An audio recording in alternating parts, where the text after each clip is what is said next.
On the west, the Rocky Mountains. On the east, Minnesota's wooded lakeland. In between, the sweeping expanse of America's grain country.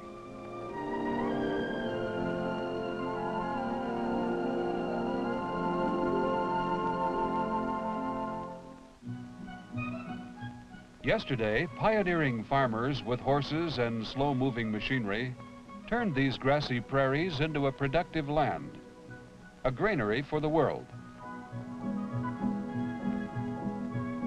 Today, farmers with modern machinery have made these prairies even more productive.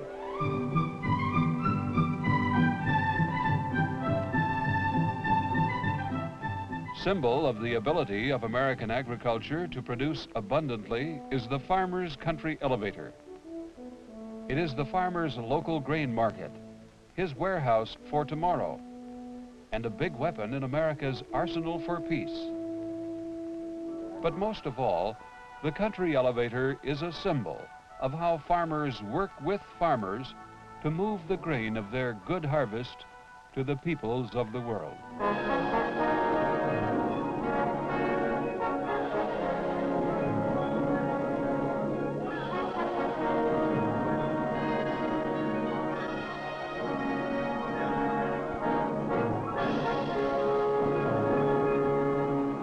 The main office of the Farmers Union Grain Terminal Association in St. Paul is headquarters for the farmers' country business.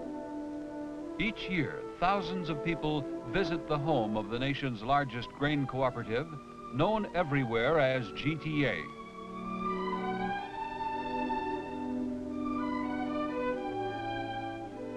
If you were asked to explain to these young people what G.T.A. is, what it does, and how it serves farmers, where would you begin? A Minnesota corn farmer might begin his story in Itasca Park. Here in the north woods of Minnesota, legendary land of Hiawatha and Paul Bunyan, the Mississippi River begins its long journey to the Gulf of Mexico.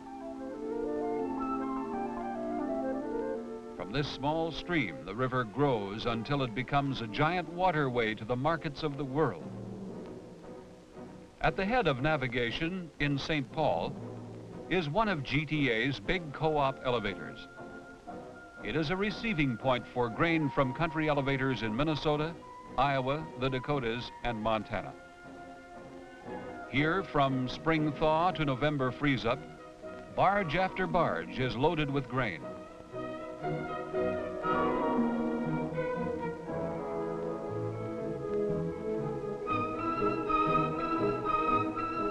Each year, millions of bushels of corn, soybeans, and small grain are shipped from St. Paul to ports along the Mississippi and its tributaries. Some are shipped to seaports along the Gulf. So here is one aspect of G.T.A. Where would this Dakota wheat farmer begin the G.T.A. story? Perhaps he might start at Duluth, Superior, where G.T.A. farmers own the largest inland port elevator in the world, thus putting the Midwest farmer directly into foreign trade. Where would the Durham farmer begin his G.T.A. story? Perhaps with the farmer's mill that grinds his Durham wheat into semolina flour for macaroni and spaghetti. So you see, G.T.A. can serve each farmer in many different ways. For example, G.T.A. gathers and distributes seed. It is a prime market for the best northern alfalfa and grass seeds. G.T.A.'s seedsmen are specialists with years of country experience. After gathering seed from farmers, they test it for quality and germination. Every bag must pass the test. That's why so many farmers say G.T.A. is a good sign to go by. G.T.A. serves livestock raisers too. At the Union Stockyards in West Fargo and South St. Paul, the Farmers Union Marketing Association is always busy. By shipping to Farmers Union, farmers and ranchers can sell on the public market and have the advantage of marketing cooperatively.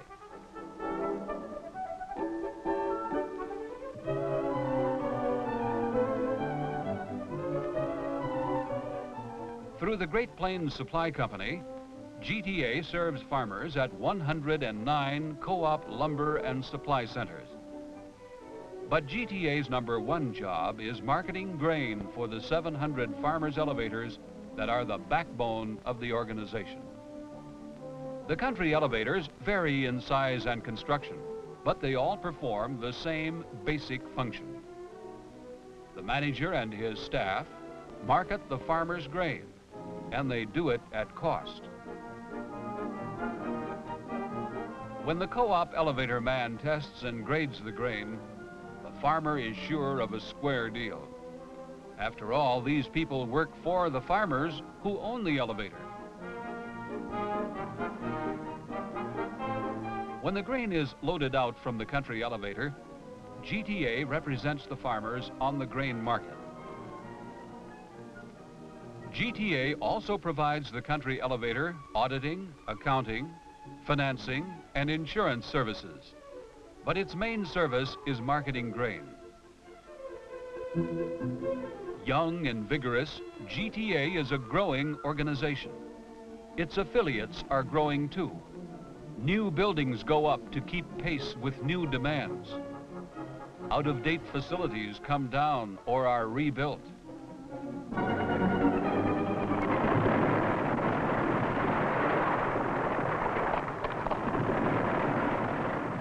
Yes, here is an organization with spirit, a young and vigorous spirit, dedicated to serving thousands of farmers in the spring wheat country. Like its terminal elevators, G.T.A. is big in concept, big in scope. It serves an area from Great Falls, Montana, where the Western Division has its headquarters, to the Twin Cities of Minnesota, where the newest addition to the G.T.A. family is located. This is the huge flax processing plant of the Minnesota Linseed Company, started nearly 100 years ago. This company was bought by G.T.A. farmers in 1961. Now their flax is processed into linseed oil right in their own plant. This is one more step in G.T.A.'s agricultural integration to give farmers more control over their products and bargaining power in the markets and in Washington. The G.T.A. service story now includes soybeans. More and more farmers are growing this crop. So in 1960, farmers bought the Honeymead Products Company plant in Mankato, Minnesota. This is the largest single soybean processing unit in the nation. It can process 60,000 bushels in a single day. The soybean meal is used in high-protein animal and poultry feeds. The oil is refined and shipped all over the world.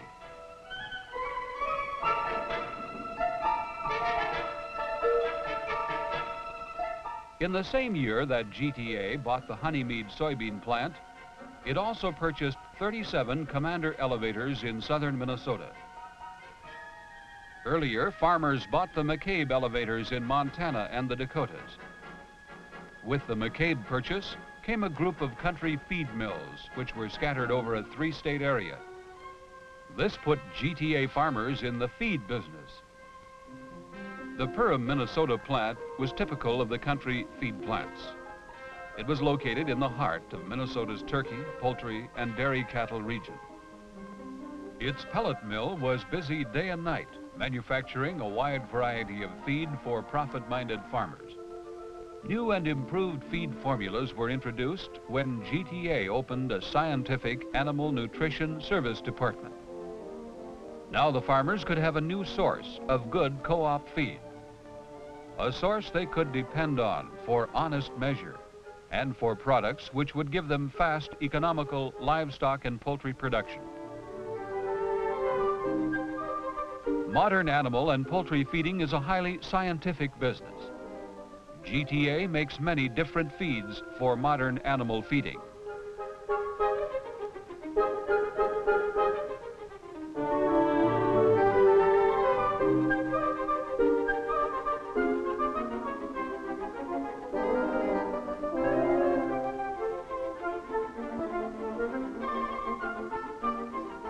Now, these bright yellow sacks are a familiar sight in co-op elevators around the Midwest. So are these trucks a familiar sight, for they carry the same quality feed in bulk, either to local co-ops or directly to the farmer's feed bin. G.T.A. formulas also can be mixed with the farmer's own grain at many co-op mills and elevators.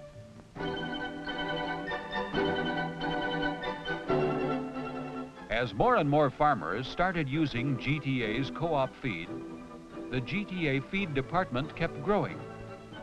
The farmers liked the kind of service they got. A phone call would bring the big yellow truck right up to the farmer's bin. Here was about everything a farmer could want in feed: quality product, a scientific ration, personal farm delivery, and local co-op elevator service. Testing feeds is part of G.T.A.'s job too. Every type of feeding is tried out. All feeds are judged for every factor. For example, palatability. The best feed in the world is no good if the animals won't eat it. By such tests and comparisons, nutritionists at G.T.A. determine which feeds produce the best all-around meat at the best profit to the producer.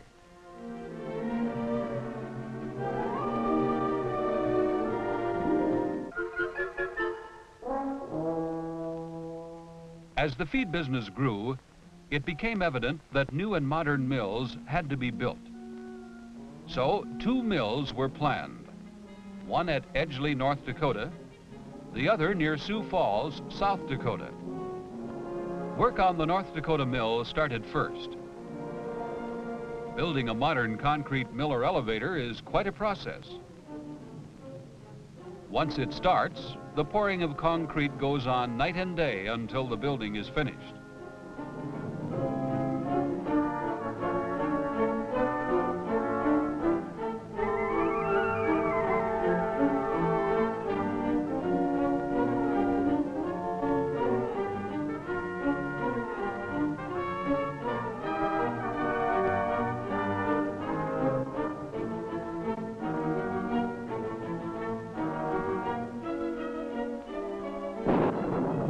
Even a prairie thunderstorm does not stop the work.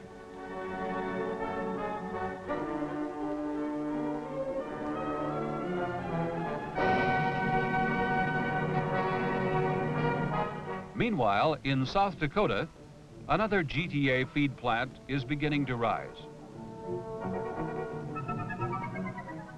This $1 million plant will manufacture premixes, concentrates, and complete feeds. It will supply ingredients to the smaller plants. By now, the North Dakota plant is ready to operate. Everything is installed, tested, and ready to run.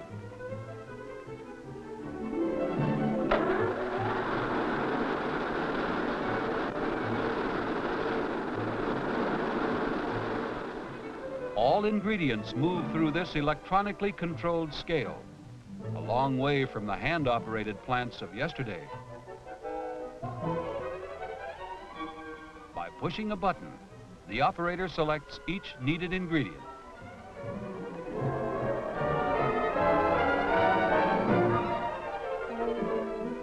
Thus, the first of the 2 new mills went into operation. Feed in quantity began to move from the plant.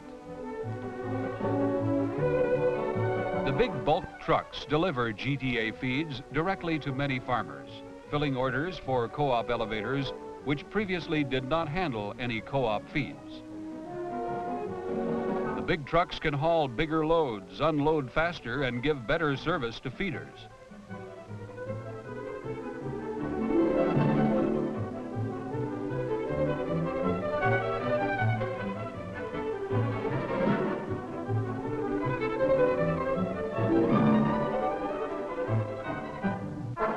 Early in May 1961, farmers filled the highways leading to Sioux Falls.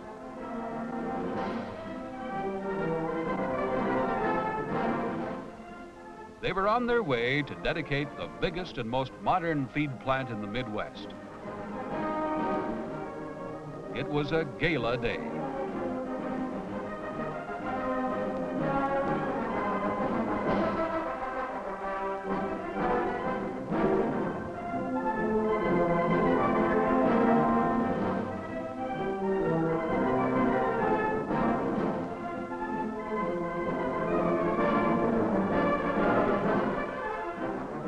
More than 5,000 farmers and their families registered at the open house, even though perfect planting weather kept many at work in the fields.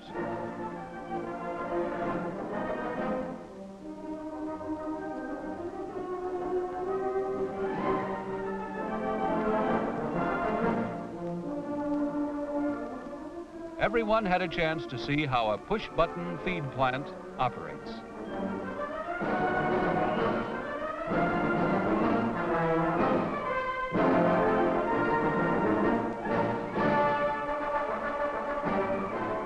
During the visit, some farmers stopped to talk over their feed problems with G.T.A. servicemen. At noon, lunch was on the house, and it was quite a feed. There was little waiting and the supply plentiful.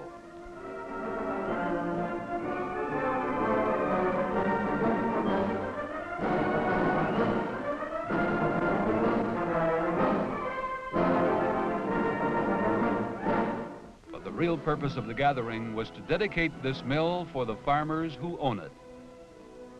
President Lorix introduced G.T.A.'s general manager, M.W. Thatcher.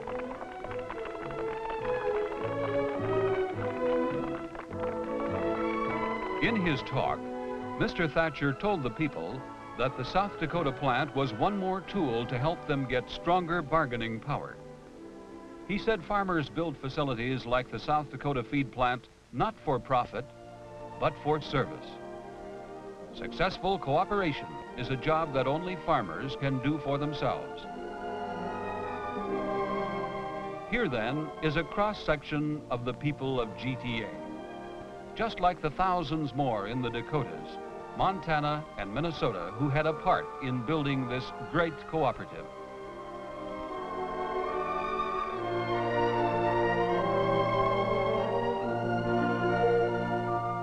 These are people who believe that the real wealth and the real strength of a nation comes from the land, and that the prosperity of its towns and cities depends on the well-being of its people.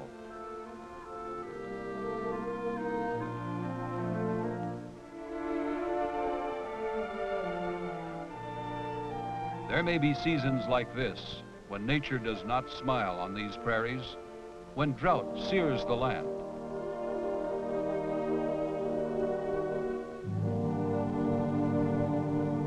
Perhaps some feel it more than others, but a farmer by nature is endowed with faith and hope. Hope that tomorrow's harvest will always be like the good harvest of yesteryear, when the whole countryside becomes alive, alive with the symphony of abundance.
The good harvest.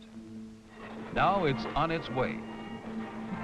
Destination, the seaport for grain country, Duluth, Superior.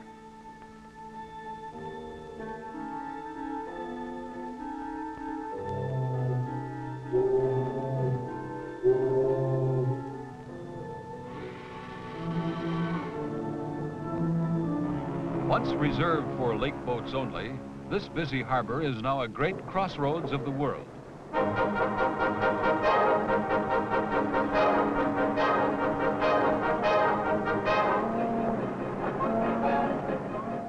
"2,000 miles from the ocean is the farmer's great co-op elevator. From here, the farmer's grain goes to feed the world.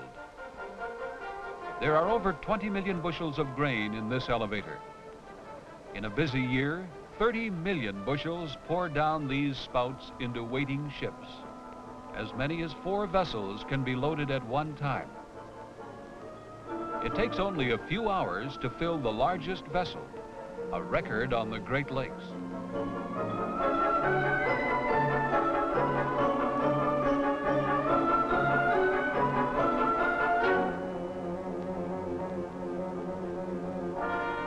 The ships that load here fly the flags of many nations.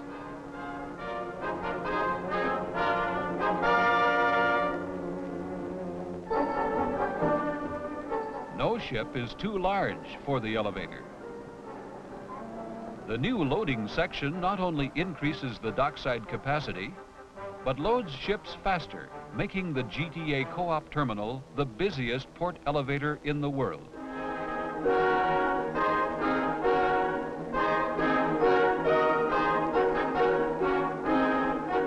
The story of G.T.A. is a big story.